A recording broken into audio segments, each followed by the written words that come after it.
Hey YouTube, welcome back to another knife review. Today we're looking at the Kershaw CQC-11k. This is an Emerson designed Kershaw collaboration.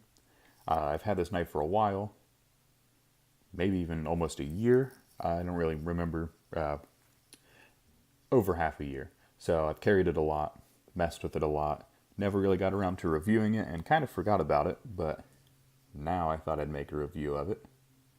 There you can see that Emerson Gorilla logo on the black pocket clip.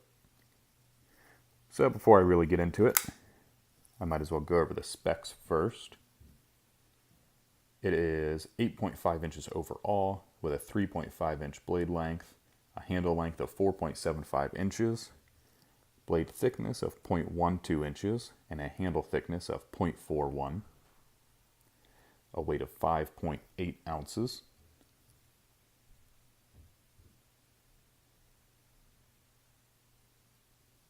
And as you can see right there, it is 8CR14 MOV blade steel, so nothing special, nothing amazing, but for a cheap Kershaw, it's kind of what you expect. It is a hollow grind on a clip point blade, and you can see a wave feature up here with a thumb disc opener. And on this side, you can see two more Emerson logos. Not exactly sure why they have both of those there and the one on the pocket clip, but I guess really to let people know that it's not a Kershaw design. Stonewashed blade and brown G10 with black hardware. And this is a frame lock, but it is a stainless steel frame lock.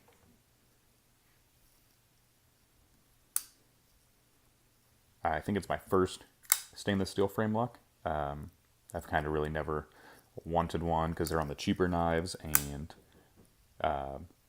most of my knives are titanium frame locks. Made in China, like most Kershaws. And now we can really get into what I think about it. So, like I said, I kind of forgot about it. Oh, actually, this G10 is kind of that plasticky G10. I'm not sure if it's actual G10 or if it's kind of like a nylon. Kind of looks nylon-y with a print on it to look like G10, but I don't know, kind of just cheapy, plasticky G10. But what I think about it, so I think it's about $39 right now on Blade HQ, so pretty cheap and pretty big compared to most Kershaws, compared to most cheap knives. A lot of the ones in this price range, like the Fraction and the two Sinkovich designs, I think. They are a lot smaller. They're in the $30, $35 range, and this is a really big one. It's on washers. I think they're phosphor bronze, but I don't really know. Might be able to see it in there. There you can see the standoffs. But yeah, it's kind of just what I'd use it as, and what I have used it as, is kind of just a cheap knife to carry when you might run into something where you don't want to use an expensive knife. So if you're going camping or something and you're going to be whittling, or you might need to cut something when you're cooking food or whatever, something where you might damage the blade, something like I said, cutting wood or something. It'll be able to do the job. It's got that hollow grind. It's got a good enough blade steel. It'll stay pretty sharp, but if you do need to sharpen it after your camping trip, you can just put a nice clean edge on it because 8CR14 is so easy to sharpen. So that's what I've used it for. I took it camping a couple times. I haven't really used it too much. I didn't use it too hard. You can tell the edge is barely touched. But I have used it. It's worked fine. It carries nice because of how skinny that is. The handle thickness is 0.41 inches, so less than half an inch. So it's nice and easy to carry, even though it is 5.8 ounces. And it's kind of fun to carry also because of that wave feature right there. Hooking that onto your pocket. If you don't know what that is, you have your knife in your pocket, and when you pull it up, it clips onto the corner of your pocket and opens up like that.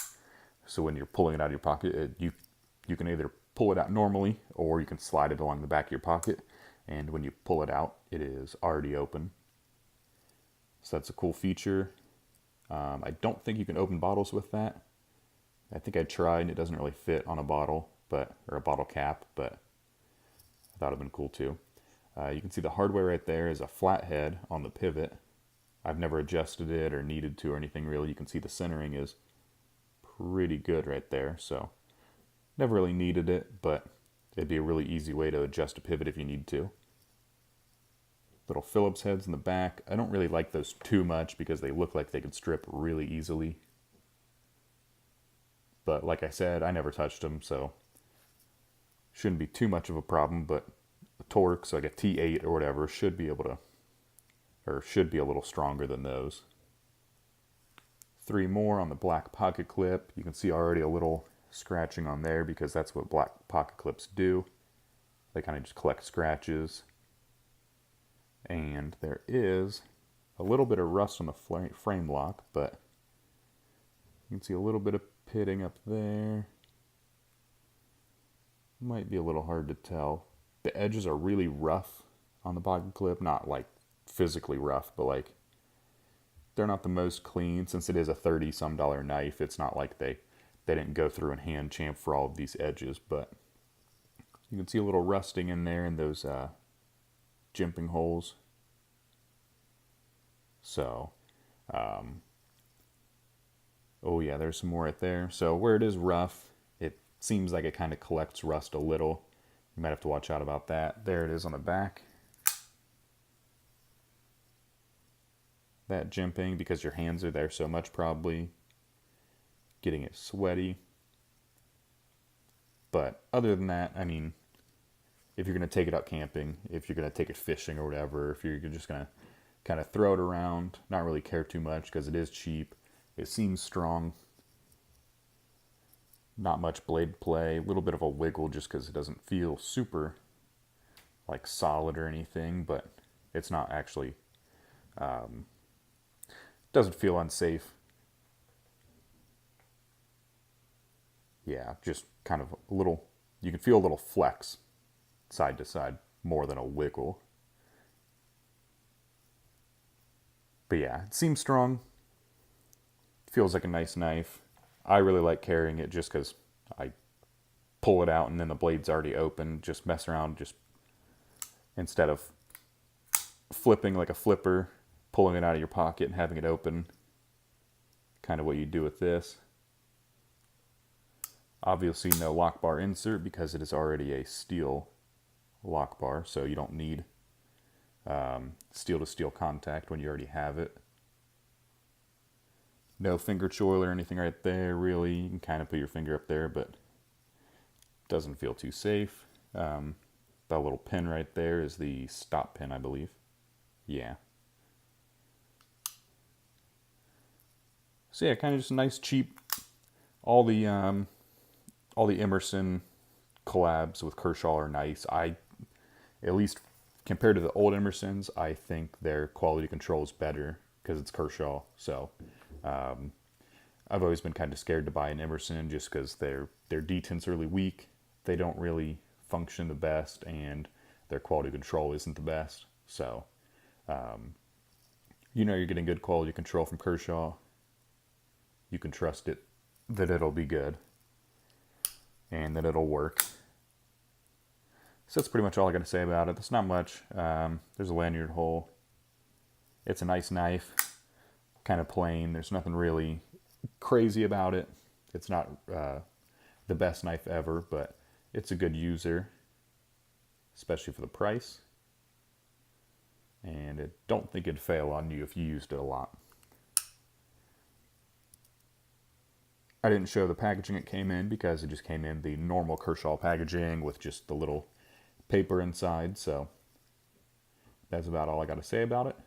Make sure you check out the other videos on my channel and hit that subscribe button to help me get to 1,000 subscribers and get my monetization back. And thanks for watching.